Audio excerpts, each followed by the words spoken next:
जय श्री राम दोस्तों। यह ज्ञान गंगा पे 6वीं वीडियो है। ठीक है, आगे मैं इस पे दिखा रहा हूँ कैसे रामपाल लोगों को मूर्ख बना रहा है। दोस्तों, यह है रामपाल की पुस्तक ज्ञान गंगा। नाम तो रखा ज्ञान गंगा है, लेकिन इसमें सारा ज्ञान गंगा भरा है। दोस्तों, इधर ये लिखता है ब्रह्मकाल के अवतारों की जानकारी, जो कि मैं 5वीं वीडियो में अपने बना चुका हूँ। अभी यहाँ पे लिख रहा है परम अक्षर ब्रह्म अर्थात सतपुरुष के अवतारों की जानकारी। दोस्तों, यह अवतार की जानकारी इसलिए दे रहा है क्योंकि इसको आगे जो है ये सतपुरुष का वर्तमान अवतार अपना अवतार सिद्ध करना है। ठीक है दोस्तों, इसमें लिखा है कि शिव जी इन्हें कहो एक कुंवारी गाय लाए, वह आपके आशीर्वाद से दूध देगी। दोस्तों, क्या मैं पूछना चाहता हूँ कि रामपाल और इसके चेले किसी गाय का विवाह कराएं क्या? लिखता है कुंवारी गाय लाए। भगवान शिव जी ने कुंवारी गाय के कमर पर थपकी लगाई, उसी समय बछिया के थनों से दूध की धार बहने लगी। ये दुष्ट जो है किसी गाय का विवाह कराए क्या कि कुंवारी गाय होती है? दोस्तों, वास्तव में ये मूर्ख हैं। कबीर साहब का नीरू और नीमा ने उसको पाया था, जिसका पालन पोषण किया, और बच्चा है तो उसको गाय का दूध चाहिए क्योंकि वो अन्न तो खाएगा नहीं, इसलिए उसकी परवरिश गाय के द्वारा हुई थी, जो हमारे भविष्य पुराण में लिखा हुआ है। तो हुई थी, इसलिए जो है यहाँ पे कुंवारी गाय के दूध से हुई थी, तो इन दुष्टों ने कुंवारी गाय लिख दिया। ठीक है दोस्तों, यह है प्रतिसर्ग पर्व चतुर्कांड, पृष्ठ संख्या 365, भविष्य पुराण। इसमें बताया गया है संत कबीर, भक्त नरसिंह मेहता, पीपा, नानक तथा साधु नित्यानंद जी के पूर्व जन्मों की कथा। यहाँ पे कबीरदास जी के लिए बताया गया है। मुने देवगुरु बृहस्पति से इतनी कथा सुनने के बाद वही वायु वैश्य जातीय धनपाल के घर में मूलगन दांत में उत्पन्न हुआ। ये इसको मूर नक्षत्र भी कहते हैं साधारण भाषा में। पिता और माता ने काशी के वृंदावन में उसे छोड़ दिया। वहाँ पर एक निसंतान अलिख नामक वस्त्र निर्माता जुलाहा व्यक्ति आया और उस बालक को लेकर अपने घर आ गया। वह सुंदर मुख वाला बालक कबीर नाम से प्रसिद्ध हुआ। गो दुग्ध पान करने वाले उस बालक ने 7 वर्ष की अवस्था में रामानंद को गुरु माना और वह भगवान श्री राम के ध्यान में परायण हो गया। वह अपने हाथ से भोजन निर्माण कर भगवान विष्णु को समर्पित करता था। उसका प्रिय करने के लिए भगवान साक्षात उसकी इच्छाएं पूरी करने लगे। ठीक है, ये रहा भविष्य पुराण में कबीरदास जी का जीवन परिचय। कबीरदास जी का इसमें बताया गया है कि गोदुग्ध पान से, ये बताया गया गोदुग्ध पान से उनका जो है लालन पालन हुआ था।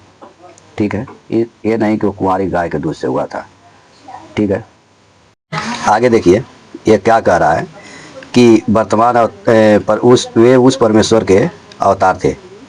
अब अवतार कौन कौन है? आदरणीय धर्मदास जी, आदरणीय मलुकदास जी, आदरणीय नानक देव जी, आदरणीय दादू साहब जी, आदरणीय गरीब साहब जी, छुड़ानी झज्जर वाले, ये तमाम जो है अवतारों को बताते हुए यहाँ पे लिख रहा है कि सतपुरुष का वर्तमान अवतार, जो सत्य साधना तथा तत्व ज्ञान का प्रचार परमेश्वर के पूर्वोक्त परमेश्वर के अवतार संत किया करते थे, जिससे आपसी प्रेम था, एक दूसरे के दुख में दुखी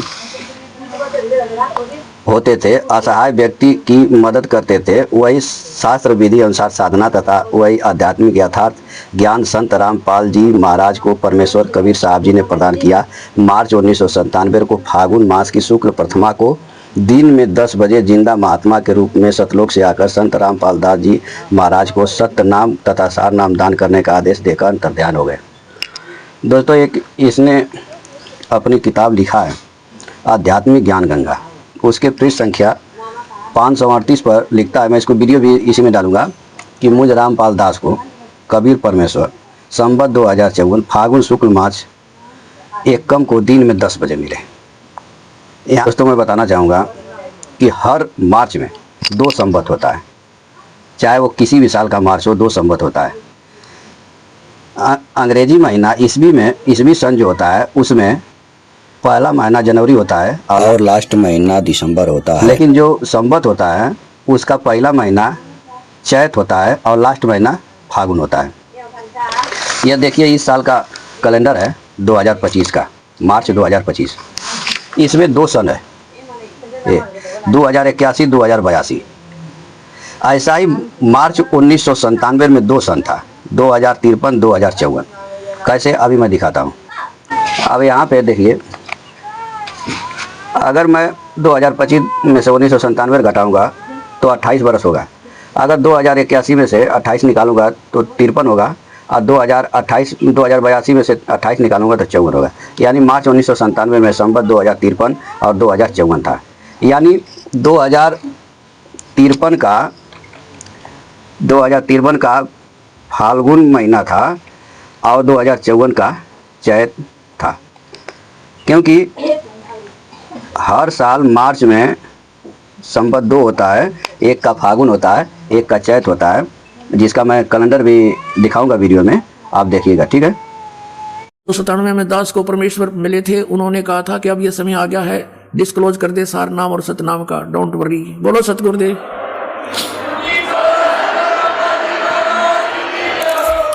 अपने आत्मा ये ना सोचना कि दास बनावटी बात बनाकर अपना मूर्ख बनाना चाहता, नहीं, आपको बहुत बुद्धिमान बनाना चाहता है और सच्चाई से परिचित कराना चाहता है। कि उस समय दास ने इसको देखा भी नहीं था कि ये क्या, इतना गहराई से नहीं जाना था कबीर सागर को भी, लेकिन जो मालिक ने लेख लिख दिए वो अपने समय पर अपने आप होते रहते हैं। अब देखिएगा सन 1997 के लिए कैसे आपको यकीन होगा, देखना। दास ने एक पुस्तक लिखी है, दात्मी ज्ञान गंगा, और जो आपके कर कमलों में है।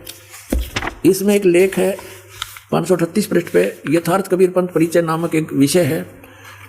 और इसमें यहाँ लिखा है, मुझ दास यानी रामपाल दास को परमेश्वर कबीर साहिब जी संवत 2054 फाल्गुन मास शुक्ल पक्ष एकम मार्च 1997 को दिन के 10 बजे मिले थे, तथा सार शब्द की वास्तविकता और संगत को दान करने का सही समय संकेत देकर अंतर्धान हो गए थे। और इसको यानी मुझे परमात्मा मिले थे, इसको अगले आदेश तक रहस्य युक्त रखने का आदेश दिया था। और मूर्ख भी बना रहा है और कह रहा है कि मैं मूर्ख नहीं बना रहा हूँ। दोस्तों, आपने सुना अभी रामपाल बोल रहा था कि इसका कबीर नामक परमात्मा संवत 2054 फागुन मास के शुक्ल पक्ष एकम को दिन में 10 बजे मिला, मार्च 1997 में। अभी आपके सामने यह कैलेंडर है मार्च 1997 का। इसमें फागुन मास का 2053 संवत है और चैत मास का 2054 संवत है। यह धूर्त जो है झूठ बोल रहा है। यह केवल लोगों को गुमराह करने के लिए नीच से नीच हरकत करने से बाज नहीं आता है। आपके सामने ही है, मार्च 1997 में फागुन मास का 2053 संवत है और चैत मास का 2054 संवत है। आगे देखिए, ये देखिए, ये है मार्च 1998 का फाल्गुन मास का 2054 संवत है और चैत मास का 2055 संवत है। यानी इसने 1 साल झूठ बोला। मैं यही कहूँगा दोस्तों, यह झूठ मूर्ख बना रहा है। इसको कोई कबीर नामक परमात्मा नहीं मिला। अगर मिला होता तो ये डेट कैसे भूल गया। ये बोल रहा है कि मार्च 1997 में इसको कबीर नामक परमात्मा मिला, जिसमें संवत 2054 था। जबकि आप देख रहे हैं कि मार्च 1998 में संवत 2054 है, और जबकि मार्च 1997 में जो फागुन महीना पड़ा था उसका संवत 2053 था। ठीक है, ये झूठ ही बोल रहा है। तो आपने क्या देखा दोस्तों, यह रामपाल मूर्ख बना रहा है। इसको कोई कबीर नामक परमात्मा नहीं मिला। इसने दादू दयाल या गुरु नानक देव, मलुकदास इत्यादि कबीर परमात्मा का अवतार इसलिए बताया कि इसको खुद अपना अवतार घोषित करना था कि मैं कबीर का अवतार हूँ। यह धूर्त बोला कि मुझे कबीर नामक परमात्मा संवत 2054 में फागुन शुक्ल मास से कम दिन में 10 बजे मिला और सार नाम सार शब्द का वास्तविकता बताकर तद्ध्यान हो गया। दोस्तों, इसको कोई कुछ मिला नहीं है। यह केवल गुमराह कर रहा है। ठीक है, आगे अपना ख्याल रखिए। तब तक के लिए जय श्री राम।